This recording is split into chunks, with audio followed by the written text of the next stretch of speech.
ओम नमः शिवाय, ओम नमः शिवाय, ओम नमः शिवाय, ओम नमः शिवाय। सतगुरुदेव की जय हो। हम सभी देवताओं को पहले सभी शुभ कर्म करने से, मांगलिक कार्य करने से पहले गजानंद गणेश जी की पूजा करते हैं, उनका सुमरण करते हैं। जो बिना विघ्न के कार्य संपूर्ण हो जावे, वो रिद्धि सिद्धि के दाता है। गणेश जी की उत्पत्ति के बारे में एक पौराणिक कथा है, जो इस प्रकार है कि भगवान शंकर का व माता पार्वती का विवाह होने के बाद राजा हिमाचल के वहाँ से विदा होकर के आए और कैलाश पर आनंदपूर्वक रहने लगे। तो माता जी के साथ जगत जननी परमेश्वरी के साथ जया और विजया नाम की दो सखियाँ भी आई थी, जिन्होंने माता पार्वती को एक दिन कहा कि मातेश्वरी, यहाँ पर सारे जो गण हैं, परमत गण हैं, तो वो सब शिव जी के ही हैं। अपना यहाँ पर कोई नहीं है और इन गणों से हमारी बढ़ती भी नहीं है। इसलिए आप एक अपने लिए अपने ही एक गण का निर्माण करें, जो वो यहाँ पर अपना हो सके और अपनी बात मान सके। ये इस बात को कुछ समय बीत गया। अब एक दिन नंदी को माता पार्वती ने दरवाजे पर खड़ा कर दिया और कहा, उसको आदेश दिया कि मैं स्नान कर रही हूँ, दरवाजे से पर खड़ा रहो और वहाँ पर से किसी को अंदर मत आने देना।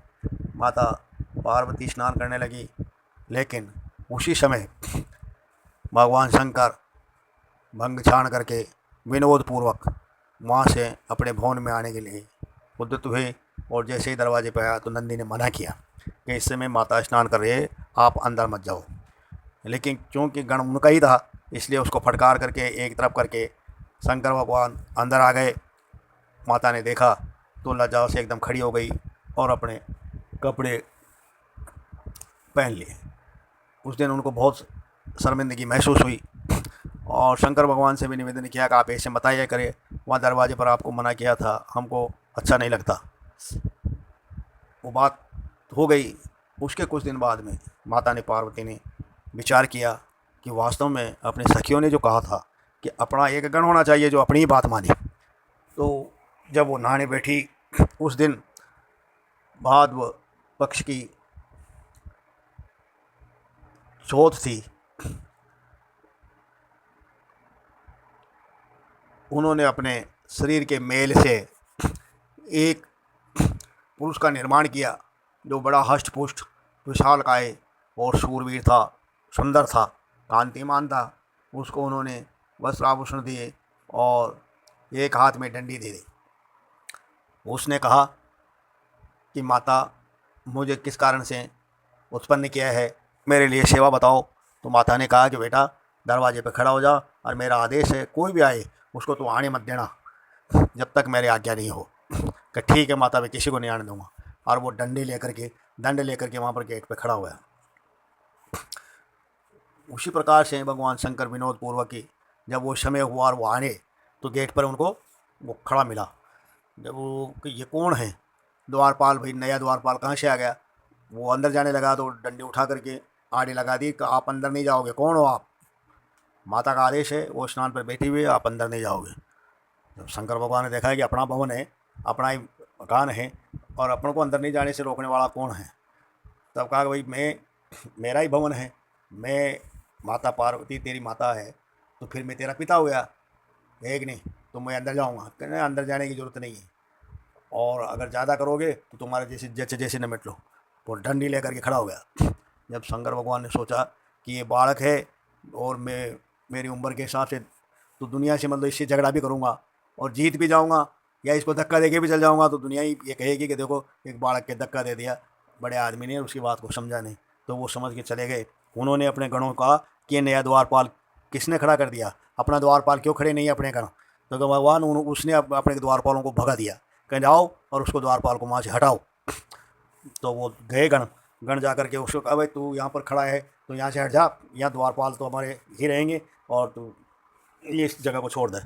तब माता पार्वती के गण ने डंडा उठाया और उनका कहा कि यहाँ से चल जाओ, नहीं तो ठीक नहीं होगा, एक एक को मैं देख लूँगा।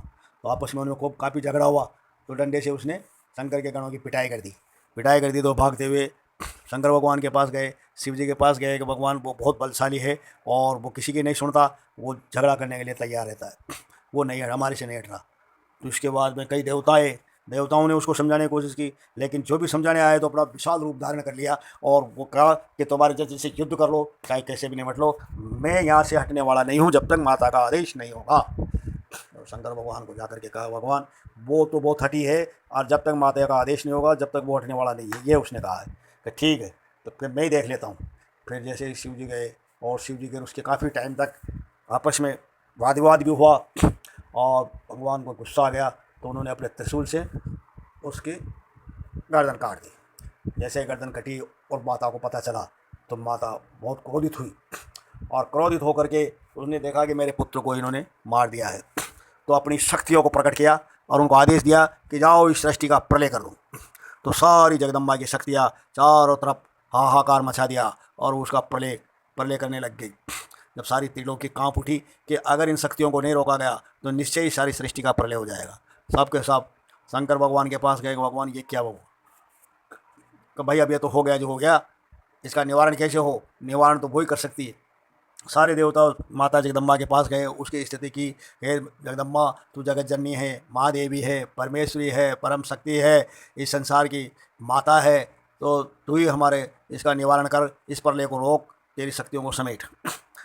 माता उससे थोड़ी प्रसन्न हुई और उसने कहा कि जब तक मेरा पुत्र वापस जिंदा नहीं होगा और तुम सब देवताओं के द्वारा पूजित नहीं होगा, जब तक मैं ये शक्तियों को नहीं रोकूंगी। तब उन्होंने भगवान शंकर से कहा, भगवान ये बात हुई कि वो अपनी शक्तियाँ नहीं रोक रही और कहते हैं कि इसको पहले जिंदा करो, कि भाई जाओ उत्तर दिशा में जाओ और जो भी कोई भी प्राणी पहले मिले उसके गर्दन काट के ले आओ।